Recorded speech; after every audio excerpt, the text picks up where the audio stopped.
Hello and welcome to Elseworlds, a DC fan podcast. My name is Jordan. With me, as always, is Chris. How are you today, I Chris? am doing really good, and I'm digging the fact that you got your Flash hat on, got my Superman hat on. Life is pretty good for those on the YouTube side.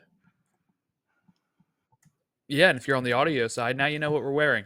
So we are catching up on some big news. There's a lot of news this past 2 weeks or so. So we're going to catch up on all this. hmm And then next week, we'll be dropping our Comic Con wish list, which is in conjunction with To the Infinity Saga and Beyond, our Marvel podcast. So Ron joined me and Chris, and we each shared things we want from DC and things we want from Marvel, and we each shared a bonus brand of other stuff we want, and that's going to be dropping next week on Wednesday, my birthday, June 26th. So that's when that'll drop.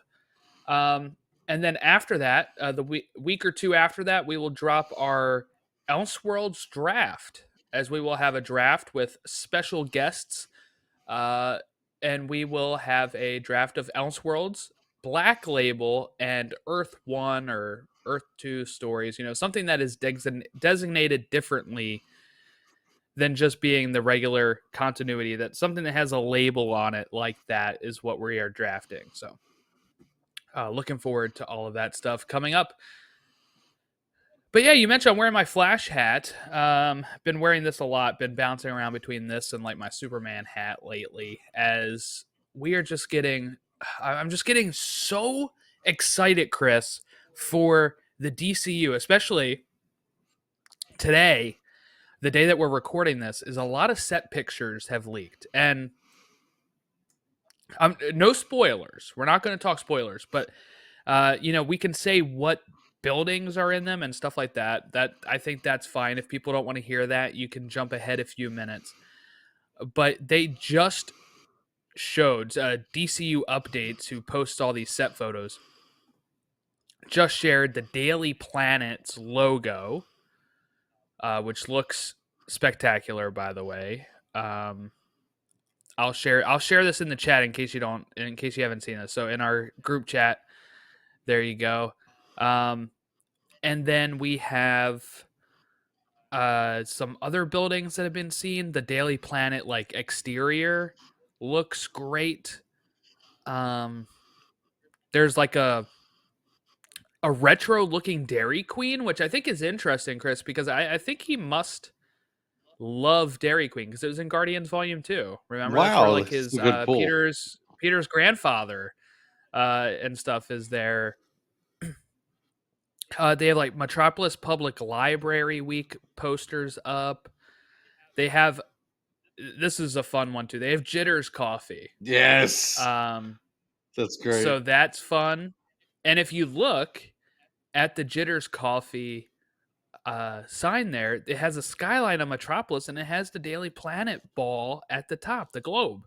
So I'm thinking we're getting legitimate Metropolis here. So I'm very excited for the DCU and starting to see what the aesthetic looks like. And it looks like a live action comic book. Who would have thought? Yeah, this is awesome. I'm like a little kid at a candy shop. I'm looking at the Jitters sign now. I'm just like, this is cool. If I get a big belly burger, I'm in heaven.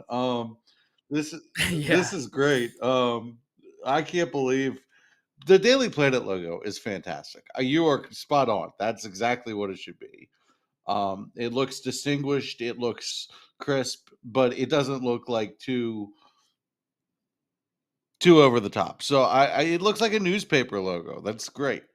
Very very into that font. Let's go. It's great.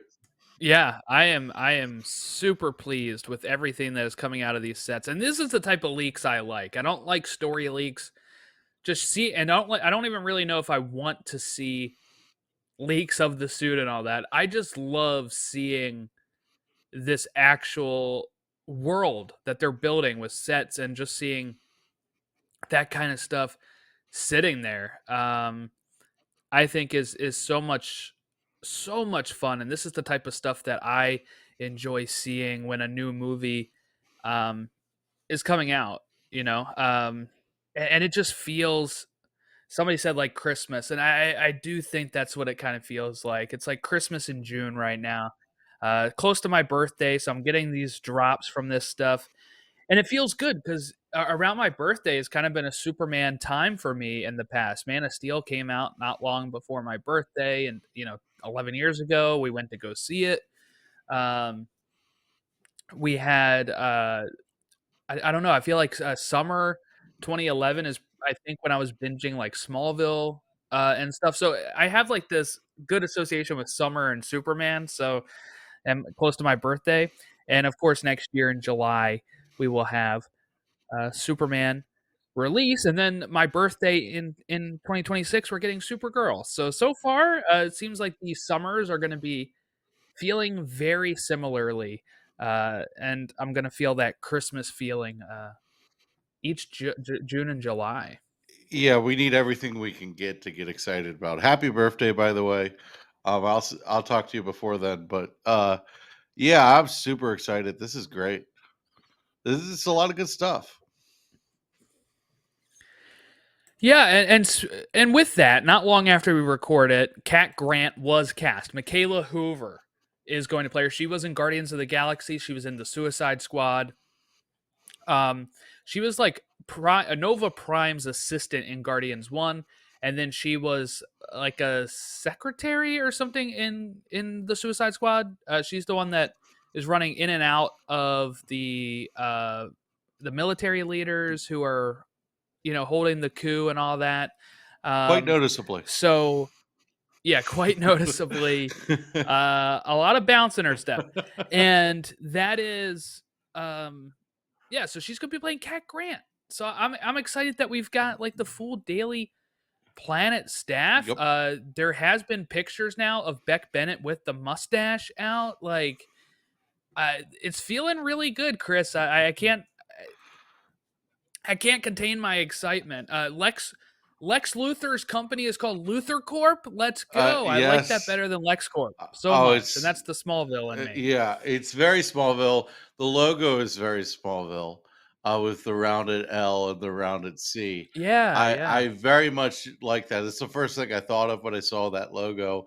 I think the first time I saw it on like a barrel or something, but I'm very excited about this because you're seeing everything come together the way that you should. There's nothing that looks weird. There's This is all Superman stuff, which is hilarious because at the beginning people were so upset that Guy Gardner and all these non-Superman characters Yes. were in.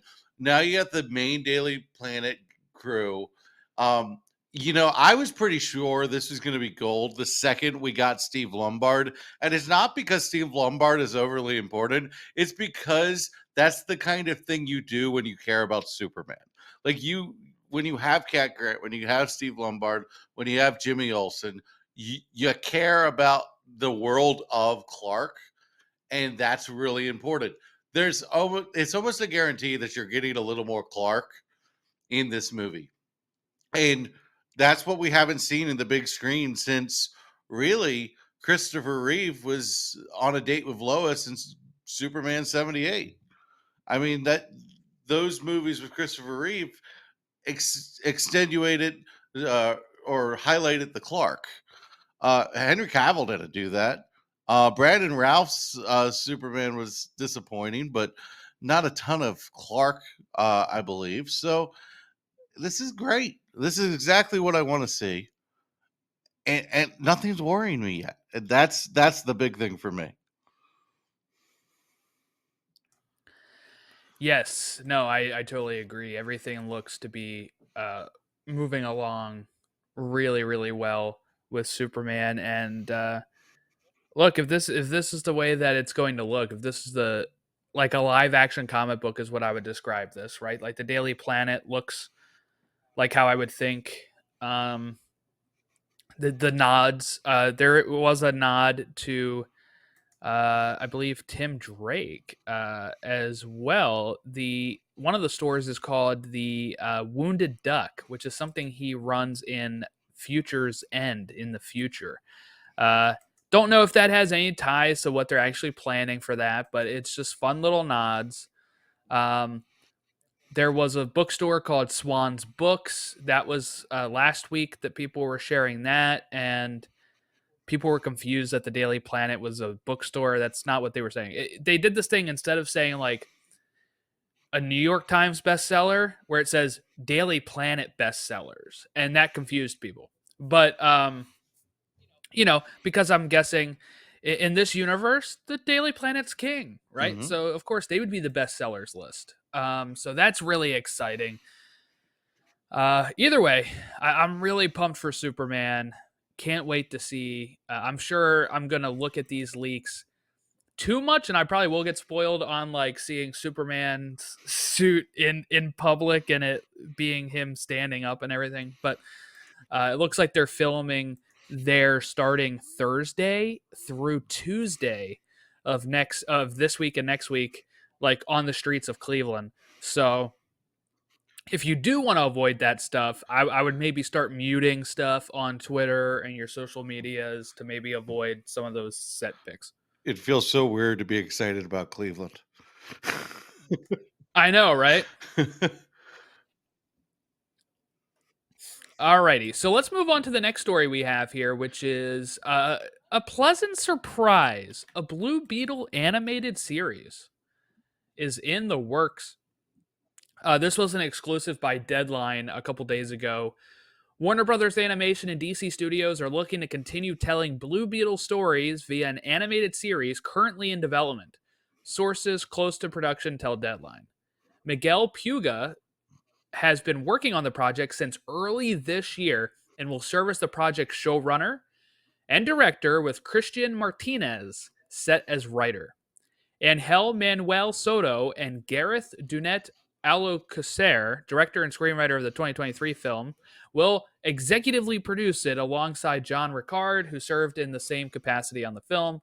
Galen Vaisman, who was an EP on the film, will oversee the animated TV series for DC Studios.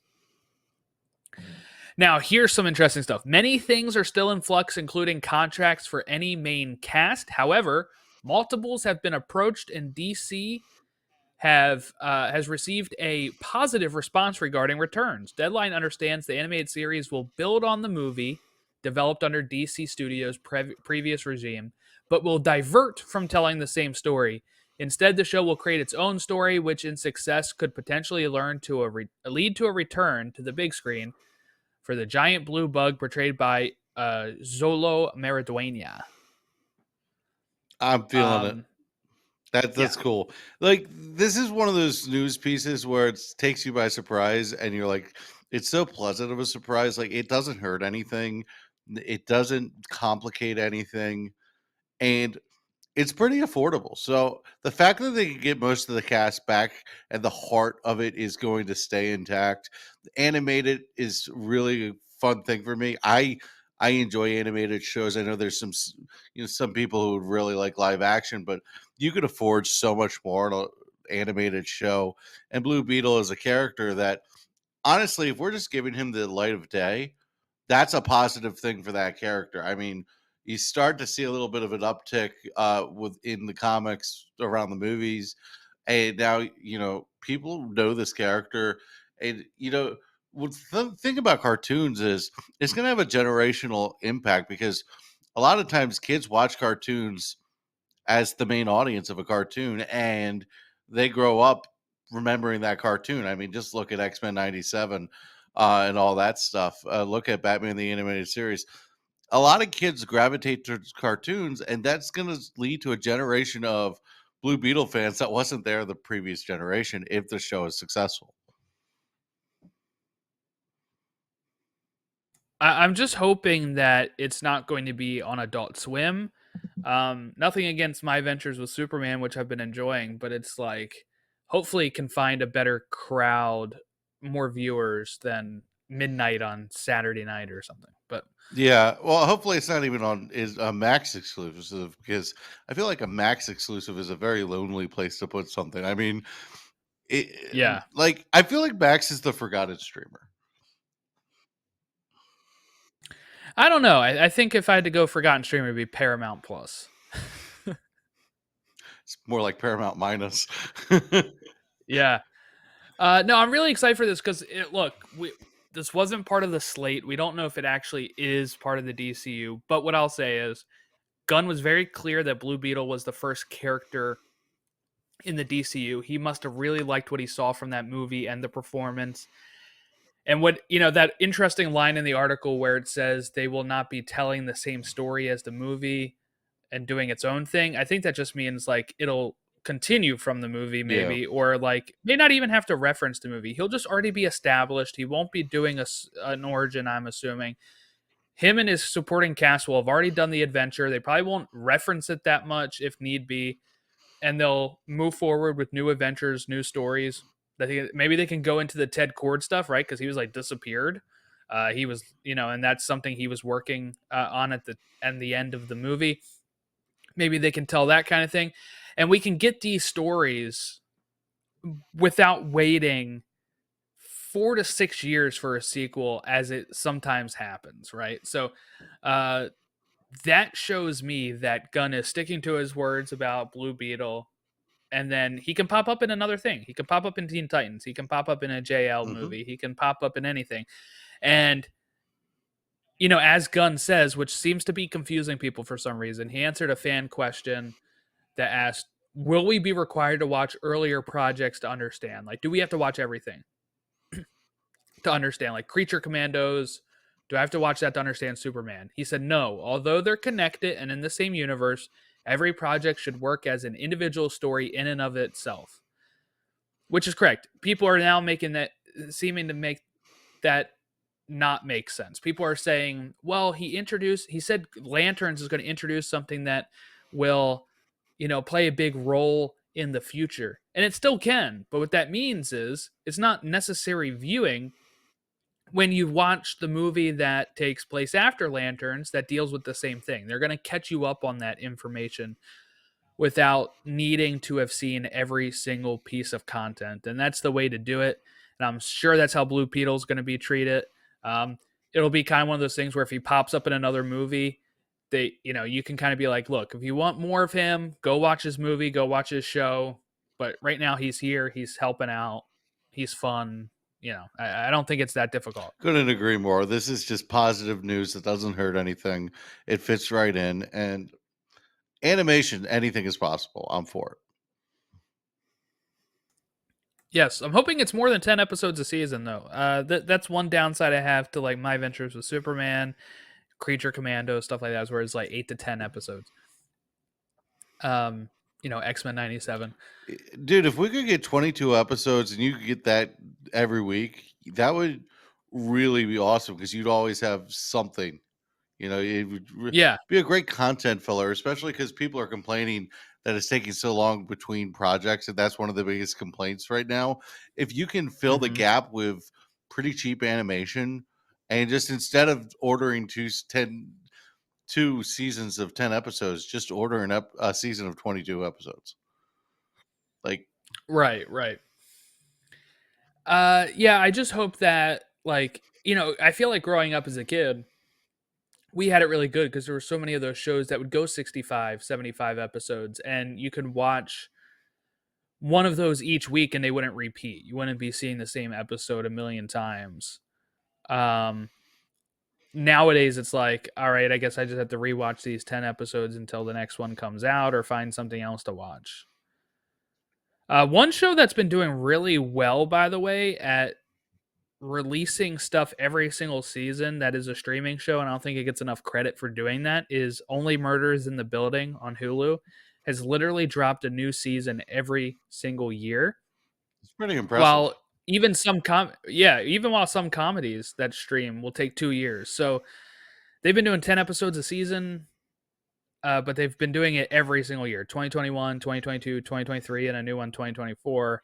And it's a fun show for me, and I'm glad I can usually rely on it being on every summer. So that's what I miss. I miss kind of like having the structured times on when something releases. Yeah, knowing when to expect it. That's the big thing. It's not necessarily the wait, it's when to expect it. It's like this wait for Superman and Lois has been awful, but at least now we know when it's coming. But like I, And it's still been like less than a year since it ended, the it last doesn't episode. feel So I like mean, like at least it. no, it doesn't. But they've still been better They than have been most better. streaming services. Although I would love this final season to be without random 4-week breaks.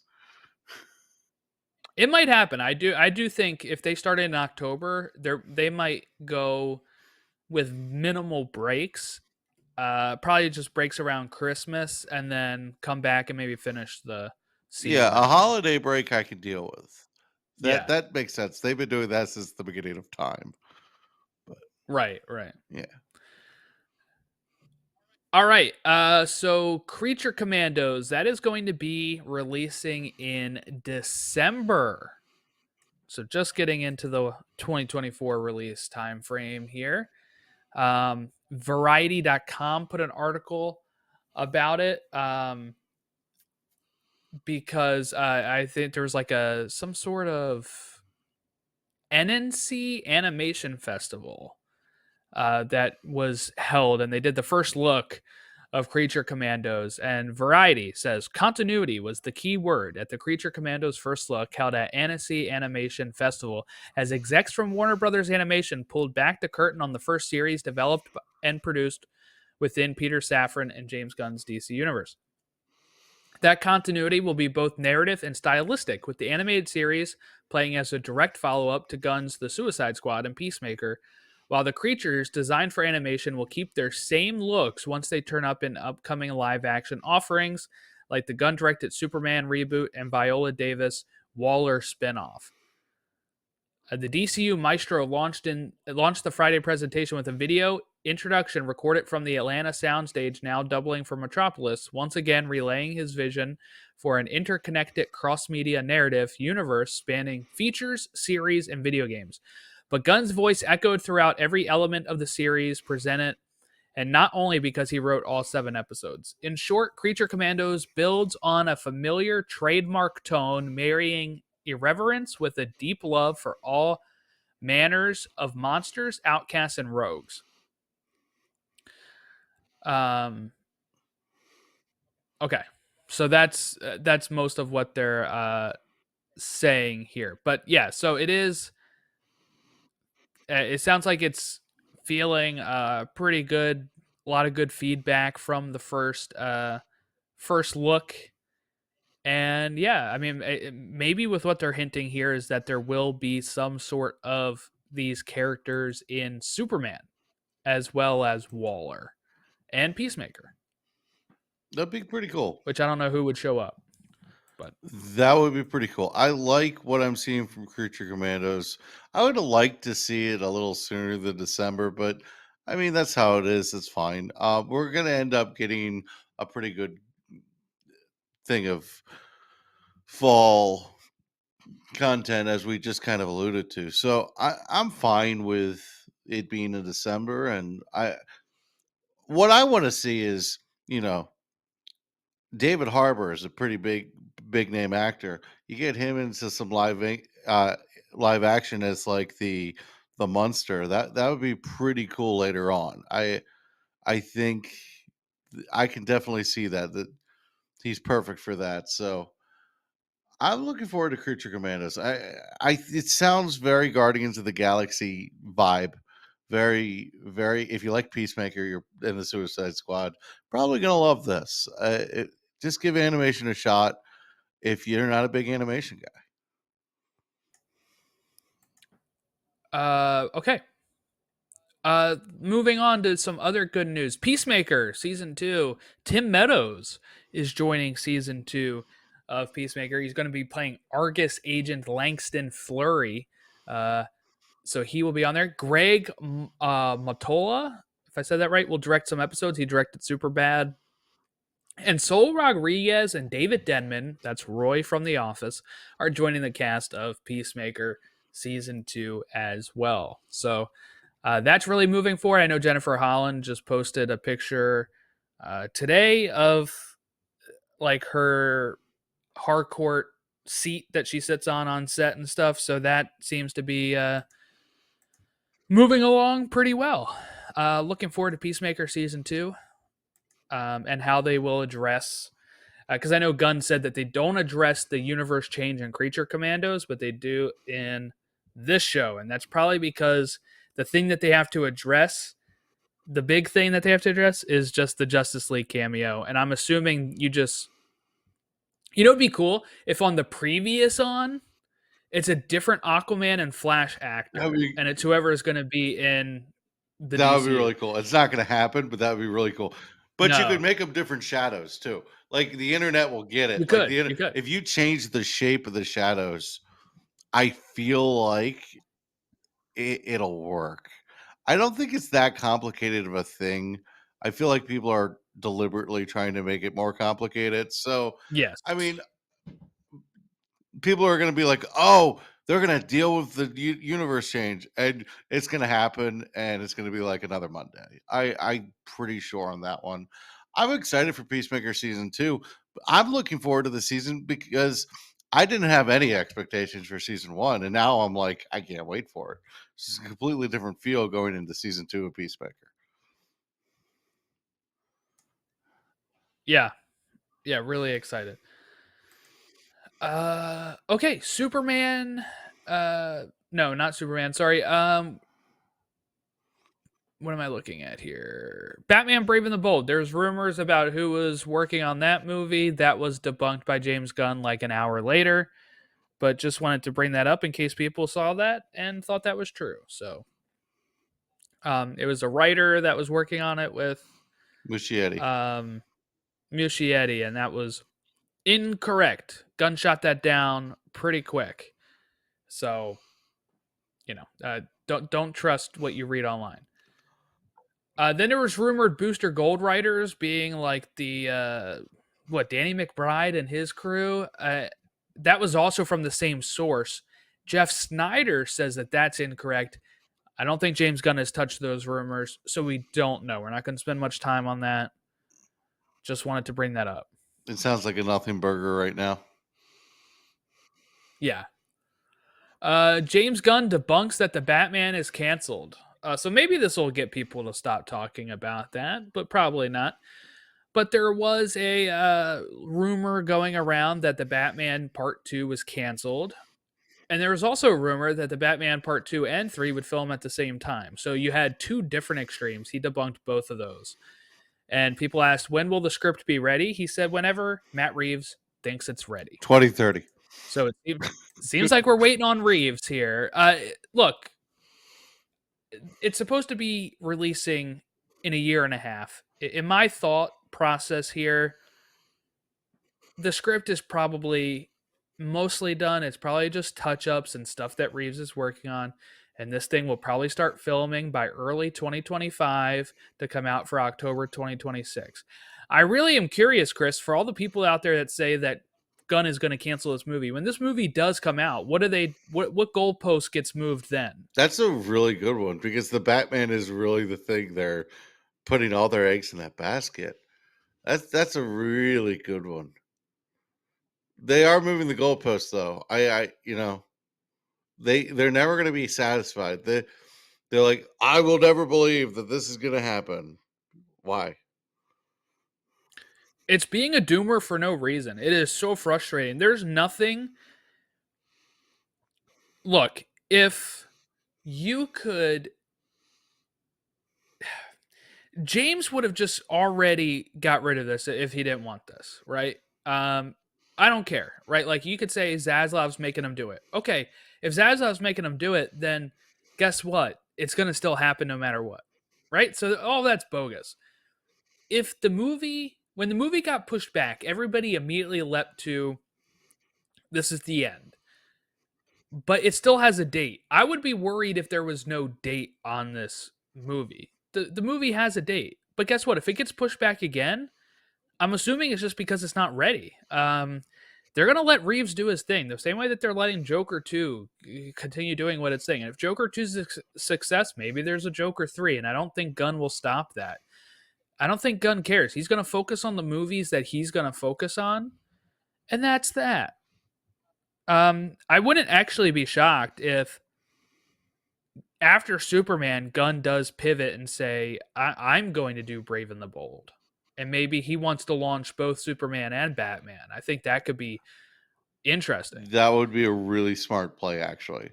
And I think you're the first person I've heard say that. So when that happens, I will give you full credit. I saw other people speculating that too. I don't want to take all the credit Uh, on that, but I would be I could smart. see him being that way of Yeah. like, you know what? Okay, I launched Superman. I'm gonna launch Batman. Well, those are the two characters you have to get right. Like, I feel like there's, like, if you get Guy Yeah, Gardner Green Lantern wrong, I feel like the universe will stand. I don't think you can get Batman wrong. I don't think you can get Superman wrong. I a- and that's they're the pillars. They're the pillars of the DCU.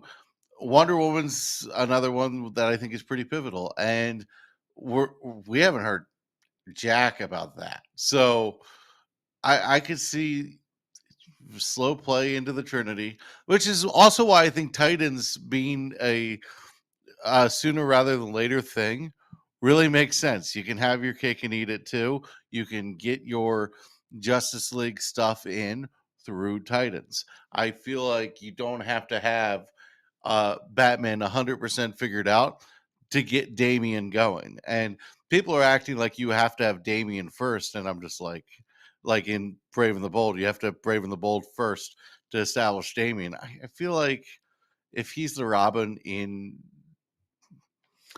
Titans, it'll work. I'd rather have Dick Grayson, but if I get them both, I'm good with that too. But I digress. yeah. I mean, I don't think I can add too much to that. So I do think that I think you're right there. Those are the two you got to get right the most. Um, but I don't know. I feel like if Muschietti wasn't going to direct it, I'm also kind of going back and forth on this. I think they would have just cut ties at the end of the strikes when they had a big opening to be like, we're resetting. But That would have been their window. You're right on that. he kind of dodges any questions about letting go of Muschietti. So I think that means he's still on. I don't know. I have a theory that keeping I'm fine with that, by yeah, the way. Like, I think Muschietti did a great job with the Batman scenes in The Flash. I'm not one of those that say if their latest movie wasn't a success, it's time to kick them to the curb or whatever. I think my theory is that Muschietti staying on is because he salvaged the Flash the way that he did. Because I don't know the Flash was ever in the cards to be a success. But the fact of the matter is that movie kind of worked. And with everything going on with that movie, it should not have worked. I think James Gunn was impressed, and I also think James Gunn realized he drew a very short stick with that film, and he did a good job. I think he earned a lot of admiration and respect from Gunn, and I think Gunn is a very filmmaker's filmmaker. He wants to protect the creative talent, and Muschietti has done nothing to be kicked to the curb. Yeah. Penguin is releasing in September, so that'll be coming out in September, and we'll get to see more of the Reeves verse that way before Batman 2, which is fine with me. Yeah, we already knew that was coming. Bring it on. I love that universe. Let's go. My Adventures with Superman season 3 is a go. They got renewed earlier this week or last week. So we were kind of speculating about that last episode when we talked about My Adventures with Superman, the first couple episodes of season 2. That is a go. We are continuing to get more stories in this universe, which is great because I think season 2 is really finding itself. Um, as we're at the halfway point here with the plot and what direction are going with that. So I'm really excited to see where they take it in a third season. Couldn't agree more. And I think that it's a very Elseworlds take on Superman, which means there's no reason it can't continue, period. I mean, as long as it's successful and people like it, that show could just go. Yeah, yeah. This is why I don't believe the whole CW thing of they stopped Superman and Lois because of James Gunn's Superman. This show wouldn't be around if that's what they were going with. And James Gunn has been open about Elseworlds Tales being okay. Um, Look, the thing was CW is moving on from most of its content, and um, for some reason, people want to put that on James Gunn, but I mean, CW is not the CW it was a few years ago. So People want to put everything on it would James have, Gunn. yeah, it would have ended up getting canceled even if they didn't have the final season. It would have just been dead. So I've never understood the pressure away from Elseworlds. Like, wanted more Superman fans being cultivated through other projects be a good thing for your Superman movie. I I never understood that. I don't think WB is very weird about that because they were the same way during Smallville in the run up to Superman Returns, where Smallville, if you remember, had its own like mythology for a bit, where like the first few seasons, his fortress of solitude was his barn in his loft, and Jonathan Kent mentions that like, oh, it's like your fortress of solitude, or somebody mentions that like that, you know. Then they had like the octagonal disc, and they had like the alien language and all that kind of stuff. It changes around season 4 and 5 because Superman Returns was coming out, and I think there was a mandate by WB to make it match the Reeves verse more. So that's why you get the normal fortress and why you get uh, more similar things like that. But also WB was just weird in general because they were like, you can only use Lois for 13 episodes. Um, we know that some of that stuff still stands, right? Like My Ventures with Superman had to kind of force Alexander in there, and they're like, "Oh, is this Lex? You can have him now." It's like, why not just let them have the access? Another fun thing, so we recorded our episodes for the Smallville updates that are coming up. People haven't listened to those yet, but in season 6, we didn't talk about this, or season 7, we didn't talk about this on there. But there's an episode called Cure, and it has Dean Cain come, and he's like this guy who has been around for a while, Dr. Curtis Knox. And if you read up on that, he was actually supposed to be called Vandal Savage. Are you kidding me? And yeah, the episode was going to be called Savage, but DC said no. That episode would have worked so much more for me if it was Savage, Yeah. because that makes sense. He wouldn't have just been this rando going through time. Oh my god, it lines entirely up with Savage. Oh, that's so silly.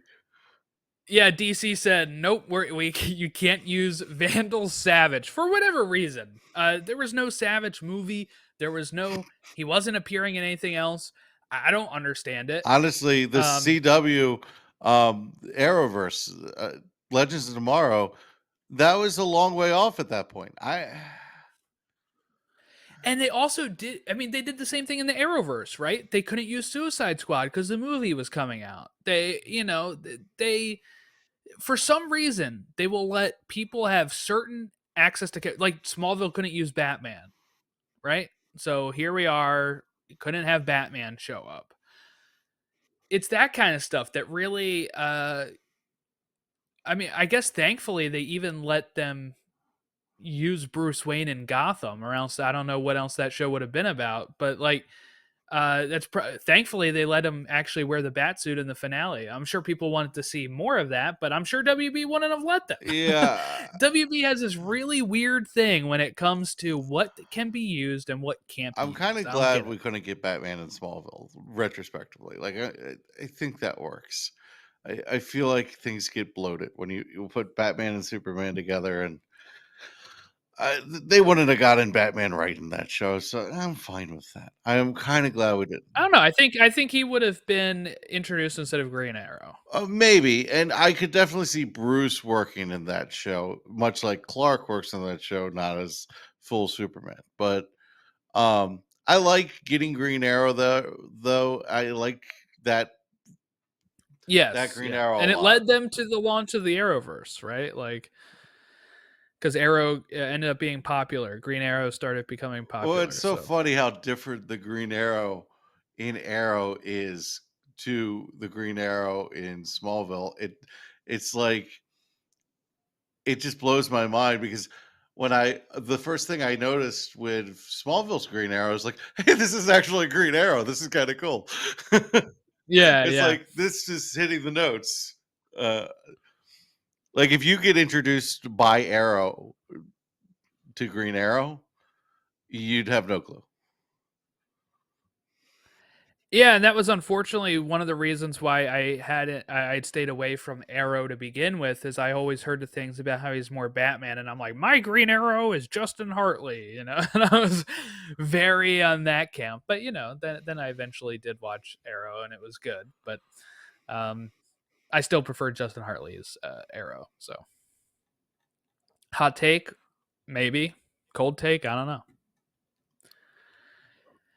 Well, they released a Watchmen animated film trailer. The animation, it seems like, for those movies are going to the CG. It looks pretty good, actually. I think it kind of looked like What If Yeah, I was impressed. It looked animation. sharp. No complaints on the animation. A lot of times with animation, if I don't like the animation style, it brings it down a bit. So if I don't have complaints about the animation, I really am just like, okay, bring it on. Yeah. But I don't know much about actual Watchmen. I haven't watched the Snyder one. I haven't read the story, so um, none of that stuff really. I see a lot of people say, "Why would you make an animated version of this when this other thing exists?" Because I think stories can be told in different mediums and have different audiences. It's going to be a two-parter. I know people haven't really liked the Crisis movies so far. I've watched the first one. I actually loved it because of the way that it did a really great Barry Allen story.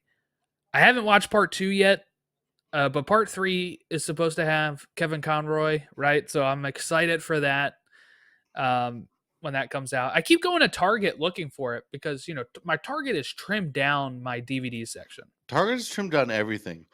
The bastards. And I have a Target gift card, and I got part one there before. And now I go there, and they still only have part one, and they don't have part two.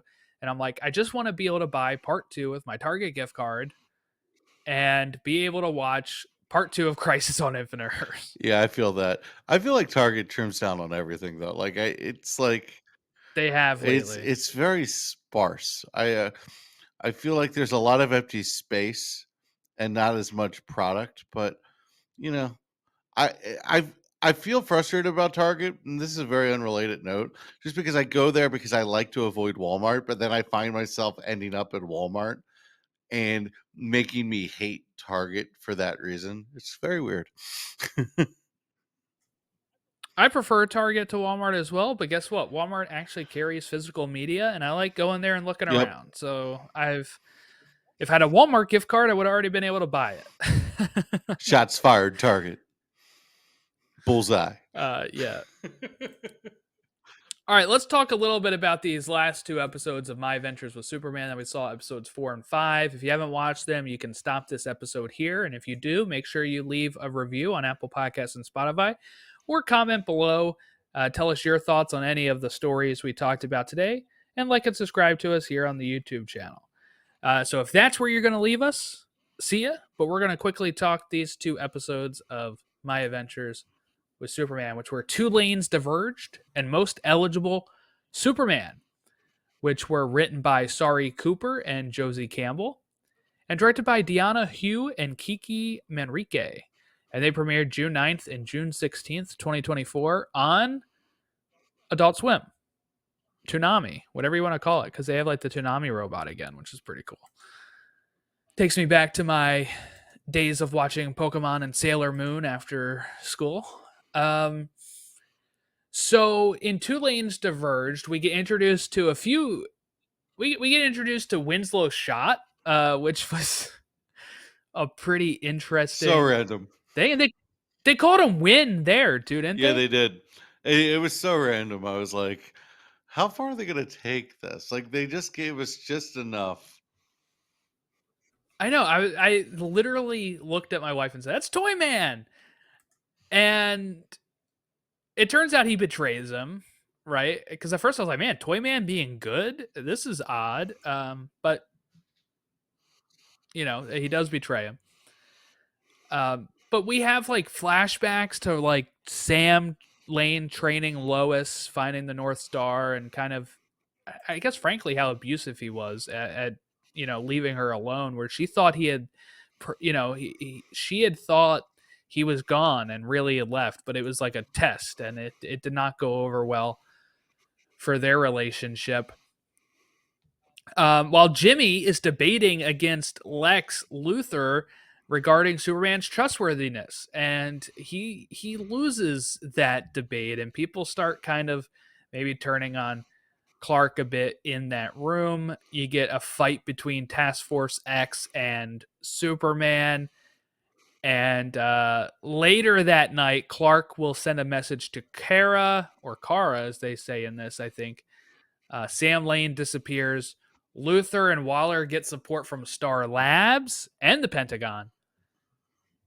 And so really big stuff happening in that fourth episode, which I thought was a really great episode of the show. I agree with you. I thought the flashbacks for Lois were like almost heartwarming and heartbreaking at the same time. There was like a little fatherly love laced in with he's a really bad dad. I liked how it made her competent and like she figured things out, and she's really creative because she had to always find a way to impress her father. It would have been nice without the emotional scarring, but like this Lois really makes sense through that episode, and I'm glad the show took time to give Lois basically give her a Lois episode. But then you packed in all the Superman stuff there too, so it's like there's a lot going on in this episode. You're right. There's a lot of stuff. Yeah. And then the second episode was called Most Eligible Superman, and I thought this one was just flat out fun. And then it takes a real serious turn Well, the in message I the sent you, I second was half of like, this. just wow. I was just like, just wow. This is the first Yeah. time the show has just flat out wowed me. Yeah, because Perry assigns Clark and Lois to interview Superman, who's a finalist at Metropolis's Most Eligible Bachelor and Bachelorette contest. Cat Grant tries to force her way into this. She does. Superman has to show up because, and I love when they're like, we had no way to reach him, but we're just hoping that he knows about this and will show up. And he does because Clark hears about it. We get Silver St. Cloud, who makes her appearance in this universe, and Superman and her have a little bit of a flirtation, more on Silver's side, but this is something that happens in the CW shows a lot, and it's something that frustrated me here, but obviously this is part of the friction, is when Lois is like, we gotta hide our secret, so you gotta be as single as you can be. And then when he is like reciprocating even a little bit, she starts getting really upset. Well, I thought it was so obvious that she was like into Superman, and like, and Cat Grant's just not picking up on it at all, and it's just like then she's so concerned that the whole gig is going to be up, but she's so pissed off at Clark. It's hilarious. But Silver St. Cloud was very flirtatious with Superman. Like it was like aggressive. It was like Poison Ivy and Batman and Robin aggressive. It was like, dude, calm down, dudette, calm down. But Superman, the most eligible bachelor, man. Yeah, he wins it, right? And during all of this, Kara is with Jimmy, and Jimmy's having this breakdown of, "Ooh, I kind of screwed things up last week with Clark and He Superman," kind of didn't do and he's anything though. ignoring. Like Well, he kind of got he's it thrown kind on of, him. yeah, but he was the one that had the idea of like going there, right? Like he accepted it because he thought it was going to be like this easy breezy thing, and it ended up putting him in a really bad spot for Superman. So he ends up feeling bad about it. He's like dodging calls, dodging the text messages from Superman. and he runs into Kara, who is learning her own way in this world, and he has no clue. Every time she does something that is Superman-esque or Supergirl-esque, he's not paying attention. It's not until he sees the handrail at the end and she's like confronting Superman I that he's like, "Oh my god." I love it when he's like, "Oh." Like, he sees a handrail, he's just like, "Oh." Like, this is so seamless, but I really like Carr, like, being amazed at ice cream and what is this hot dog? Yes. It was, like, the right amount of fish out of water without being stupid or how does this work? I like that, and I think Jimmy's fun. Like, Jimmy just brings some levity to the show, and him and Kara like had an emotional moment, and then it just flips on a dime because Kara is coming after Cal as a warrior, reaching out to a warrior. That that was a thing. That was I like that because I've never seen a Kara Zor-El coming to Earth, finding Superman story that didn't go the same way. That was pretty cool. Right. Right. Yeah, cuz she wants to she kind of like approaches him almost like a fan, and he doesn't realize what's going on, and he's been looking for her, so obviously he does want to see her, but he's at that time worried about Lois and how Lois is, and like, there's been this job offer from Vicky Vale for the last few weeks that has been hanging over her head, and that on top of her dad's disappearance, on top of them not spending as much time together because he wants to work on finding Kara and she's working on all this other stuff, and they haven't been able to spend the time together. How many times have they said we need to talk, and then they don't get a chance to talk? And all of that, she ends up potentially breaking up with Superman, right? I don't know if that was fully locked in before Kara interrupts, but Kara interrupts, and it's almost like a flip had been switched. And I do think it is something like, if he would have maybe been able to talk to her before instead of blowing her off, maybe things would be a little different. But it seems like that made her mad, and then it's almost like she got controlled by Brainiac or something, right? Like, it seems like it was a total 180. Yeah, I was very interested to see who she's working with because it wasn't. I didn't think it was confirmed Brainiac that she was working with, but she was definitely working with somebody. She's being controlled in some way, and it's going to be really I can tell you it's Brainiac because the voice is Michael Emerson, and he was said to be voicing Brainiac. well. That's the only way I Well, sugar. know. I mean, it makes sense that it's Brainiac. You would think it would be Brainiac. So it's not like I'm like, whoa, this is so out of left field. But I'm like, well, spoilers. But it's going to be a different Brainiac because she calls him father. So is it like Is it like, who is this? Is it What if she ends Zor-El? up in Is her? what if she ends up in the Phantom Zone, gets knocked off track, kind of like Kara from Supergirl, but the Brainiac like takes her in and is like, hey, I'm going to save you from this, and and Oh, then so maybe that and type then of he father teaches, yeah, relationship or and something. then he teaches everything she needs to know to like be the Earth destroyer or take over. He's very General Zodish. It was very General Zodish. Yeah,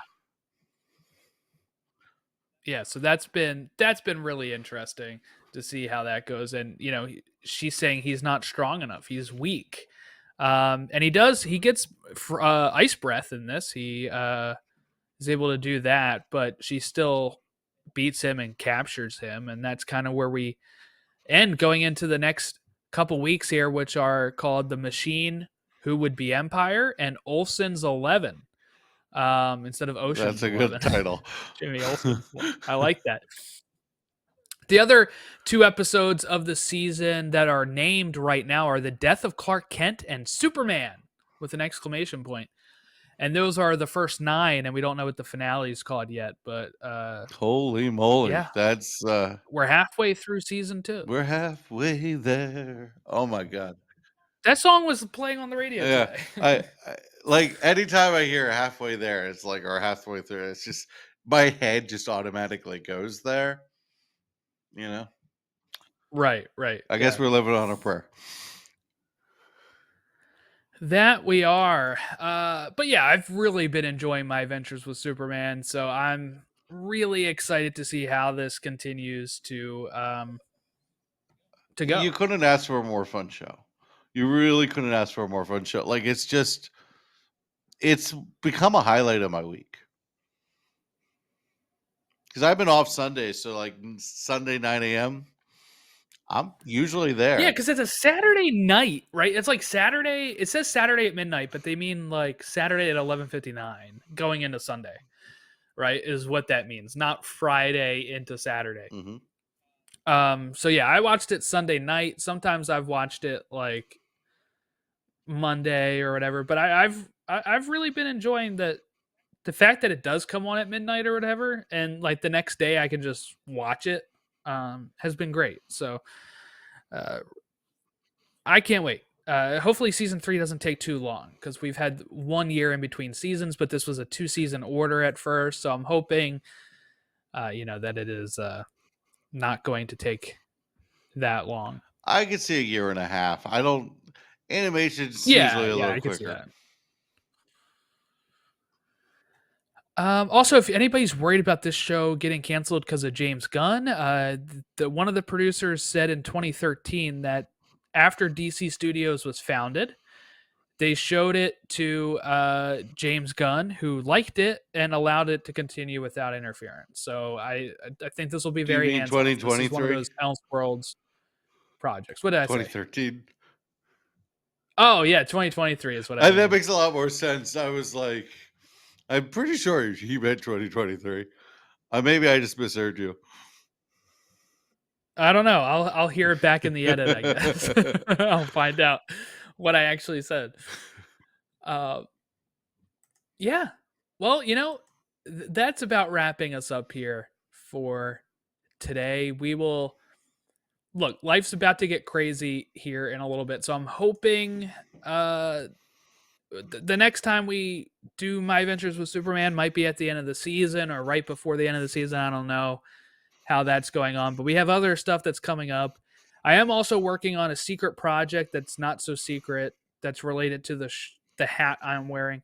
But trying to get guests for that and launch that maybe in the fall or early next year. So that's my plan. And that's a Flash rewatch podcast called Enter Flash Time, which Chris will be a part of. He'll be on a few episodes. I'm looking to get guests in the Flash fandom and just other DC fandom out there that can, if they're interested in coming on and talking CW's The Flash. Um, a little bit of a twist though for this show. I am deciding to start with the 2 Arrow episodes that he appears in Ooh, that's an first. interesting thing. I would think you'd start with the premiere, but it makes Yeah, because sense. the premiere kind of starts before that and then kind of catches up to it. But I was like, oh, let's do the 2 Arrow episodes that were the backdoor pilot to Flash. Fair enough. It's more fun for the merrier. You get extra episodes. Yes, because we'll cover the Supergirl episode as well in season Oh, 2. no. There's 2 Supergirl episodes because there's the one where like they race each other and eat ice cream, and there's the musical one. Yes, yes. We'll cover every episode that Barry appears in. Ooh, so all Is the my plan. crossovers. Yes, all the crossovers that Barry appears in, we will cover it over on Enter Flash Time, which I've been working on since September of last year, just like making the logo, figuring out if I really want to do this. Podcast 8,500. Yeah, do I really want to do that? The answer is yes, I do. So we'll see though. But yeah, so I'm gearing up for it and hopefully be recording sometime in the fall or late summer. So we'll see. So if you're excited about that, you can I've been retweeting it sometimes on our Elseworlds Twitter, so you can check that out if you wanted to follow what that one is. I think it's enter_flash time that you can find that on Twitter. Great podcast name, I don't by the have any way. of the other ones made that. I It's know. so I perfect. you know what my first idea was something with like the Flash Museum, Mm, but I couldn't find a way to make it really work. no, that So you could yeah, have called it catching up at jitters. yeah, true. But I don't think that would have had the Flash in it. So I think you nailed Yeah, it. Enter Flash Time. I think needed to Okay, be I will. Flash needed to be I in it. will Yeah, say when you get to that episode in season, I want to say season 4, and when they enter Flash time, 5. Nora's in it. yeah, That's right. um, when they enter Flash time and he's got to stop the nuclear bomb, that has to be my episode. It's my favorite episode of the show. I'm gonna write it down. I'm gonna write it down That right now. Guest for season uh, 4, 5. yeah, and like if you have another guest on in that show, I will be completely heartbroken. Like the man in the yellow suit, pretty important for me. I like the Grodd one, but like season 5, Enter Flash Time, I've watched that more than I've watched any Arrowverse episode. Wow. Well, I have you written down for all 3 of Okay, those. So and you got a while on the I got a long time for yeah, that one. but I swear A to long you, time for that if one. you forget and you like book somebody, That's like 4 years I'm from gonna be now. like, Jordan.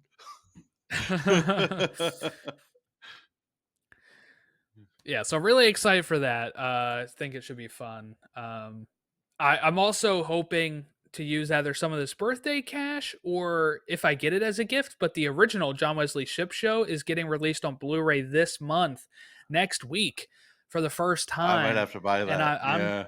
I'm getting it. Yeah. I'm getting it, and I think if you get it too, and we sit down and watch it, we'll have a discussion about that Oh, show hell on yeah. here. So Okay, it's yeah, happening. It's happening, Captain. Is that still on Max, by the way? Oh, it's no, it's not. not Oh, wow. I anywhere. have to buy it then. Yeah. That's why Yeah. that's why I'm getting Cool. it. Good heads up on that because that's definitely worthwhile. Yeah, releases on the 25th, and I'm thinking I'm going to order it with birthday cash if nobody got it for me already. John So Wesley Ship is a looking forward to that. national treasure. Mark Hamill's the trickster still. Like there's some good Yeah. stuff there. I haven't watched it yet, so I'm just really A excited long for it. time ago, I watched the first 3 episodes and then kind of went away from it. And then Hmm. I'm like, oh, I can't find it anywhere. So, It's a shame. yeah. It's a shame. But that's I've also my been favorite Flash watching. suit. Oh yeah, it looks great. I've also been watching at times Lois and Clark on Tubi. It's free on Tubi. Yeah, Lois and Clark is fantastic, actually. That is one of the The pilot was really yeah, good. Yeah. it's the first season of that show because I haven't seen past the first season, but I saw the first season of that show. And back in the day when it was DC Universe, I started watching that on there. And Yeah. I was like, damn, I love this show. It's really good. I grew up watching it. I mean, like, I don't know if I was watching it when it aired or if it was repeats, but I remember my mom and I sitting down and watching Lois and Yeah, Clark. I had seen it on TV before. Like I had seen episodes, Yeah. but I hadn't like watched it like it's like a show I was into. I, Terry Hatcher, Lois Lane, very good. I I'm Yeah. not a huge Dean Cain guy, but I could get past that. He actually, yeah, I'm not big on him like personally, but I think I think he actually did pretty well for like a 90s show about Superman. Yeah, there's something about Like the innocence of Clark at times, I feel like really came across he with did good him. with that. There's Yeah. something about him that's just it does. I'm just not sold on. It's like it's weird. I don't know what it is. It's just like he's just he just seems like a just an average dude. I don't know. Yeah, yeah. He's got a little bit more average Clark. Like you see these Brandon Ralph, Henry Cavill, David Cornsweet, Oh yeah, Dean Cain. he wasn't like a built like that. Yeah, Yeah, it yeah. just it looks like it's like it's like normally it's like Superman and like the Lois makes sense. Terry Hatcher, who's out of everybody's league, but oh my god, like I was just like, there's a mismatch here.